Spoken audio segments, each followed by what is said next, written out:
On a busy street in New York, a black man hurried to an important job interview that could change his life. But when he came across a woman, exhausted and helpless by the side of the road, he chose to stop and help her fix her car, even though he knew for sure he would be late for the interview.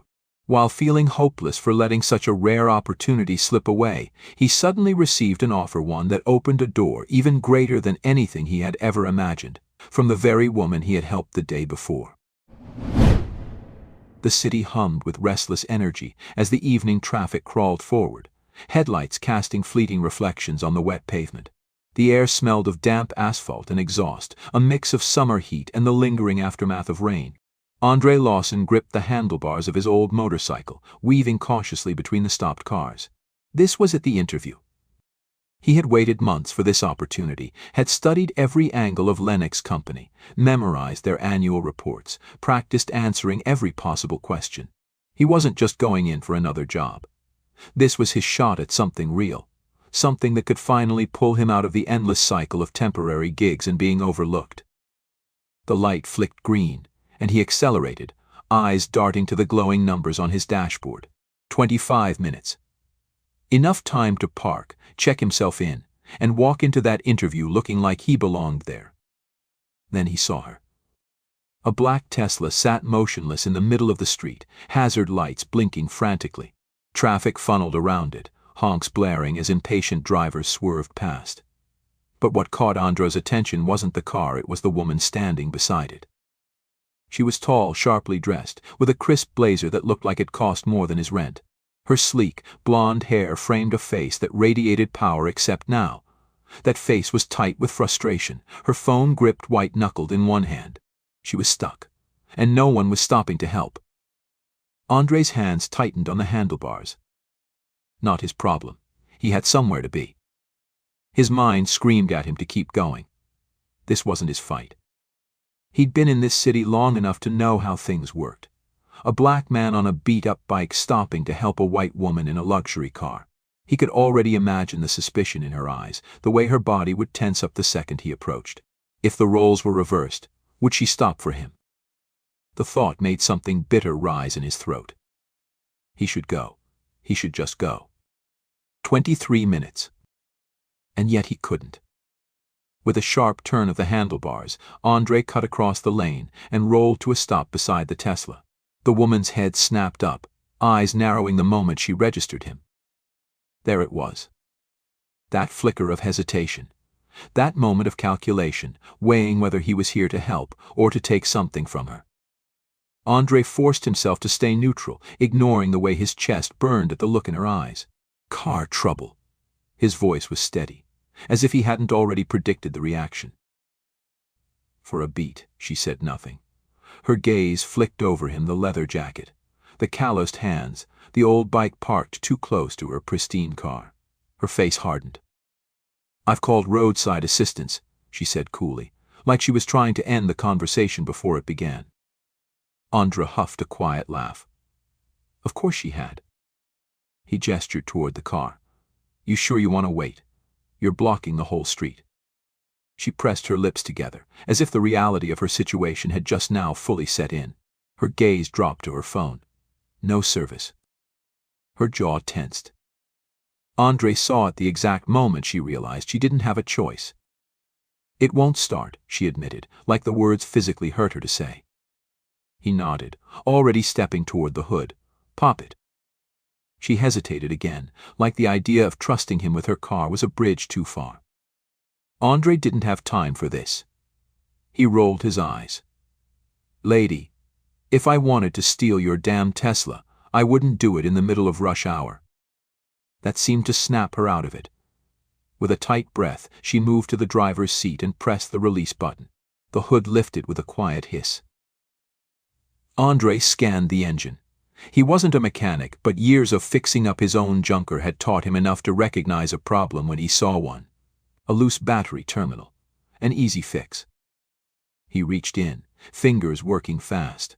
Sweat dripped down his temple as he adjusted the cable, tightening it back into place. The city moved around them, the steady noise of car horns and passing voices dulling into the background. A few minutes later, he stepped back.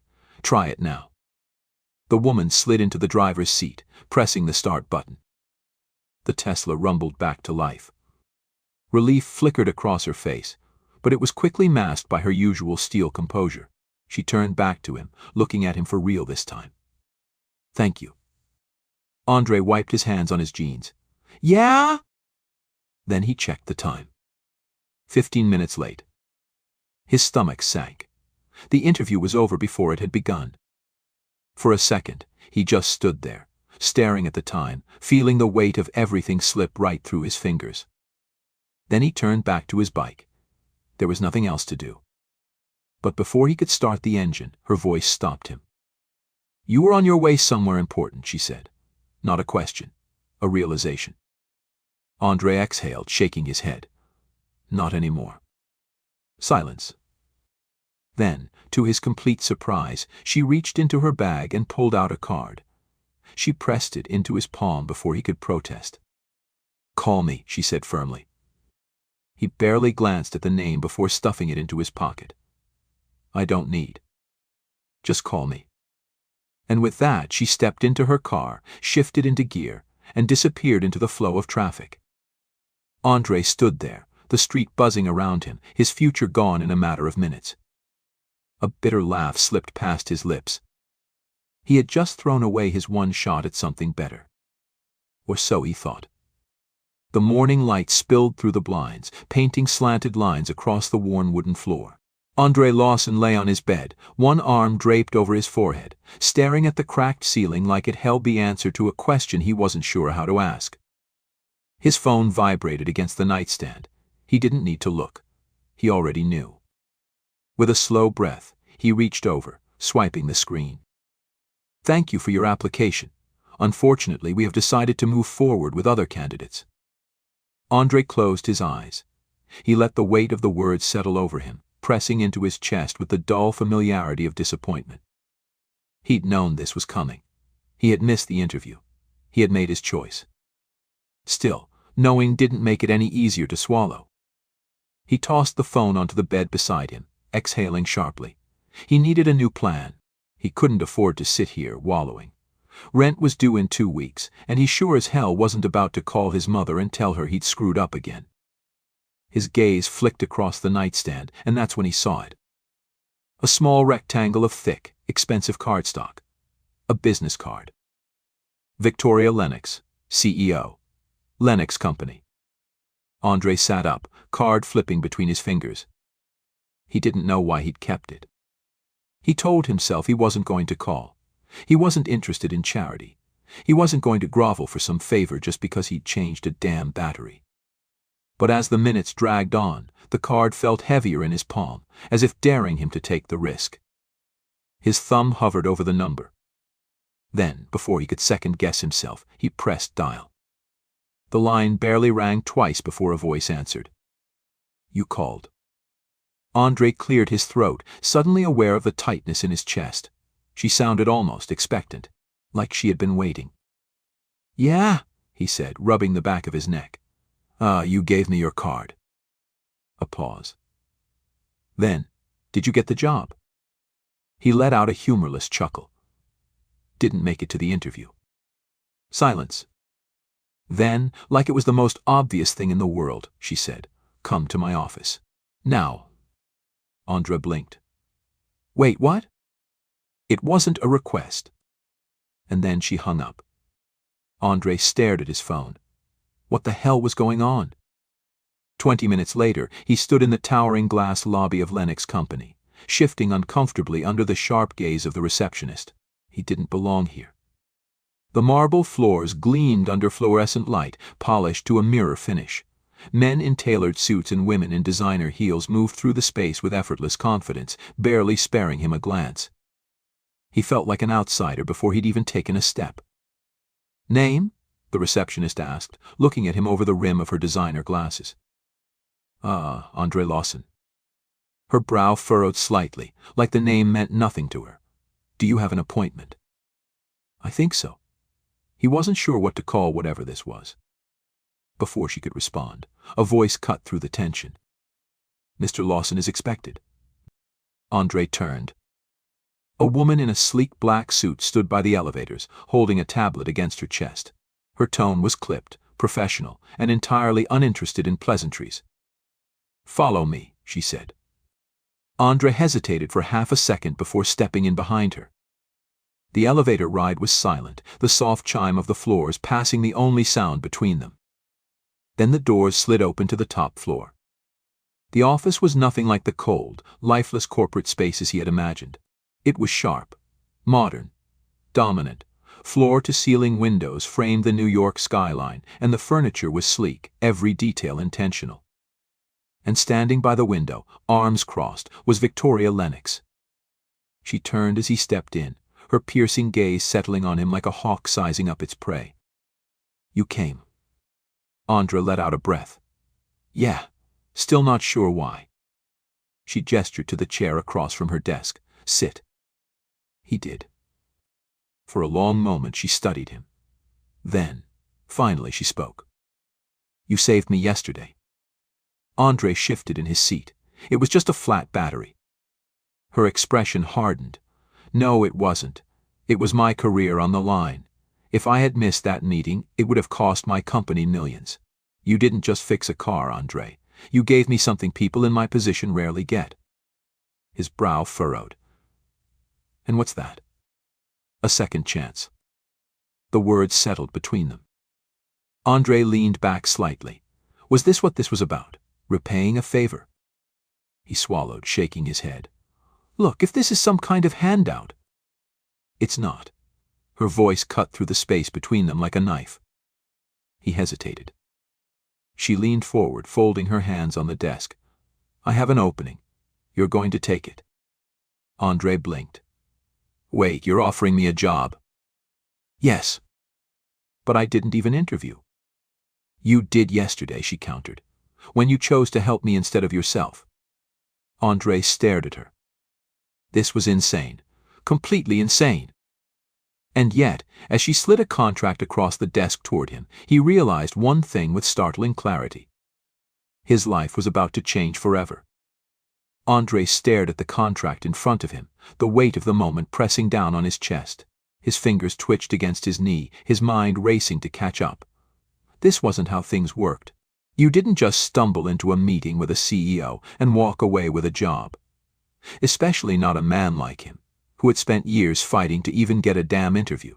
He looked up at Victoria, but her expression remained unreadable, sharp green eyes watching him with a patience that felt more like a test. He swallowed hard. "Why?" His voice came out rougher than he intended. "Why would you do this?" She tilted her head slightly, as if the question amused her. "I already told you. You saved me." Andre let out a breath, shaking his head. "That doesn't make sense. It was a car battery. That's not."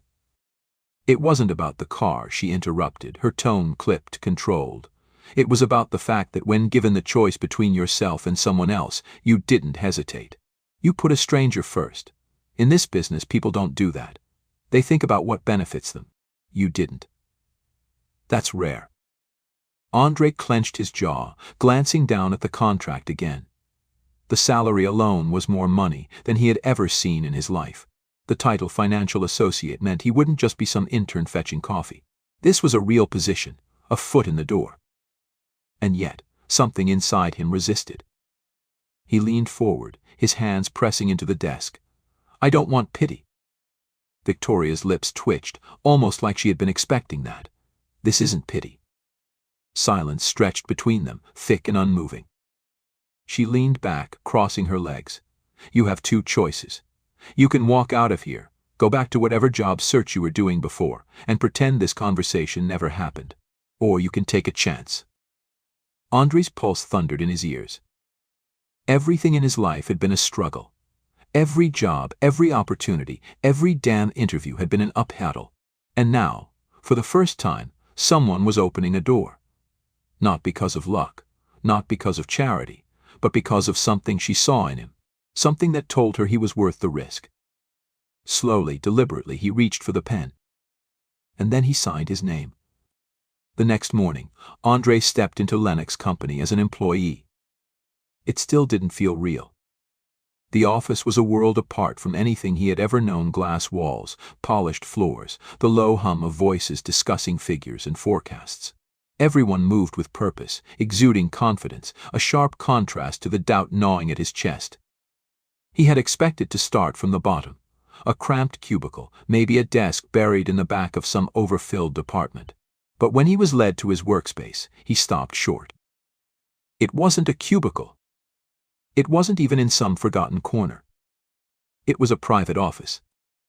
He turned to the woman who had escorted him up, Ava, Victoria's executive assistant, who hadn't spared him more than a cursory glance since he walked through the doors. "There's been a mistake," Andre said, feeling out of place. "I don't think." "No mistake." Ava's tone was curt, her expression impassive. "Miss Lennox made the arrangements herself." That didn't make sense. He hadn't even done anything yet. Before he could question it further, Ava handed him a folder. "Your responsibilities. Read through them. You start immediately." And then she walked out, leaving him standing there, his heart pounding. What the hell had he just gotten himself into? From the moment he stepped into that office, he felt it. The eyes. The whispers. He wasn't supposed to be here. He could feel it in the way people stared, the way conversations dropped just as he passed. They were watching him, judging him. Who is he? Why does he have an office? He doesn't even have experience. Andre clenched his jaw and kept walking, pretending he didn't hear. But the truth was, they were right. He didn't belong here. And the wolves in this office. They could smell weakness. He had to prove himself. Fast. The first real challenge came a few days later. Victoria called him to her office, her expression unreadable as she slid a thick file across the desk. "I need you to prepare a presentation for the executive board," she said, her voice cool and efficient. "They'll be expecting a financial analysis by Friday." Andre felt the blood drain from his face. He barely had any corporate experience, let alone experience presenting to executives. I don't know if I can." "You can," she said sharply, "and you will." This wasn't a favor. This was a test. For the next 3 days, he buried himself in reports, poring over spreadsheets and financial forecasts, trying to make sense of the numbers that felt like a foreign language. He barely slept, his mind racing with worst-case scenarios. By the time Friday arrived, he was running on caffeine and nerves. He stepped into the boardroom, facing a table full of powerful executives, men and women, who had built this company from the ground up. The moment he started speaking, he felt it. The skepticism. The silent challenge in their eyes. But he pushed through. He fought through the nerves, the stares, the doubt pressing into his spine like a weight. And when he finished, silence filled the room. Then, one of the older executives leaned back, nodding slowly. "Well done." Andre exhaled, the tension bleeding from his shoulders. He had passed. For now. That evening, Victoria called him into her office. He expected criticism, a breakdown of everything he had done wrong. Instead, she just studied him for a long moment before speaking. "Why didn't you just take the money?" Andre blinked. "What?" "When I gave you my card that day," she said, her voice measured, "I could tell you didn't want a handout. Most people would have taken the money and walked away." Andre clenched his fists. "I don't want charity." Her lips curled slightly. Not quite a smile, but something close. "Good." A pause. Then she leaned forward. "Do you know why I hired you?" He shook his head. "Because you remind me of myself." His heart stopped. She stood, walking to the window, her silhouette outlined against the city skyline. "I built this company from nothing. I know what it's like to have the odds stacked against you, to have to fight for every inch of ground." She turned back, her green eyes locking onto his. "You want to prove yourself," she said, voice quiet but firm. "Then do it." It wasn't encouragement. It wasn't a pep talk. It was a challenge. And Andre wasn't going to back down. The next few weeks were brutal. Andre Lawson had stepped into a shark tank, and every move he made was watched, analyzed, dissected. The whispers had quieted. but the eyes never left him. Every report, every meeting, every decision, they were waiting for him to fail. Victoria Lennox had given him no special treatment. If anything, she was harder on him than anyone else. "Your numbers are weak," she told him one morning, barely glancing up from the report he had spent all night perfecting. She tossed it onto the table between them, the paper skidding to a stop at the edge. Andre gritted his teeth. "I'll fix it." She didn't nod, didn't acknowledge the effort. "You'll fix it by tomorrow." His stomach dropped. Tomorrow. That was impossible. But Victoria never entertained excuses.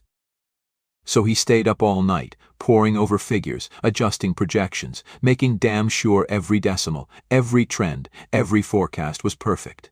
By the time he handed the revised report back the next morning, his body ached from exhaustion, but his jaw was set.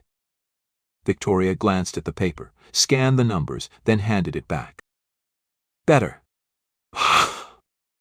That was it. No praise, no smile, just better. And yet, that single word meant everything. Still, not everyone was content to let him prove himself.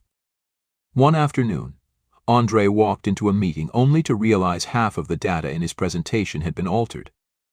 His stomach plummeted. He had checked everything. Triple-checked. Yet the numbers on the screen were wrong, completely off, making his entire analysis look incompetent. A deliberate setup.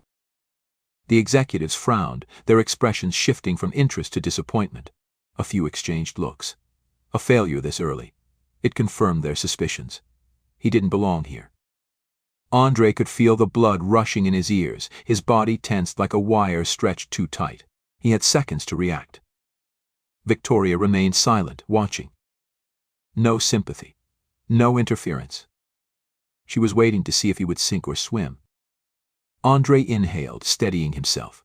Then he did what he always had to do. He fought back. He adjusted on the fly, recalculating in real time, pulling numbers from memory, flipping the momentum before it could bury him. He controlled his breathing, controlled his words, willed his voice to stay even as he unraveled the truth behind the flawed data. By the time he finished, he had done more than just recover. He had impressed. One of the senior executives leaned back in his chair, nodding slowly. That was unexpected. Victoria said nothing.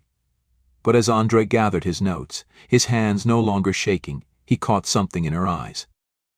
Approval. Later that evening, she called him into her office. The room was dimly lit, city lights flickering through the windows. "You let your guard down," she said, voice sharp. Andre clenched his fists. "I didn't think." "No," she interrupted. "You didn't." Shame burned in his chest. "Fix it."